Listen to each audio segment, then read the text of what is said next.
こんにちは、ウィンビン南柏子です。今日は複数形になると意味が変わる英単語をご紹介させていただきます。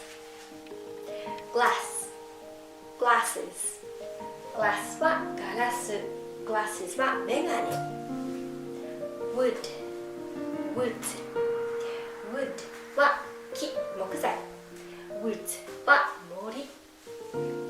cloth、cloth、cloth は布。cloth は服。good、goods、good は良い。goods は品物という意味に、意味が変わります。皆さんも一緒にウィンビン南柏校で英語を勉強してみませんか？体験レッスンお待ちしております。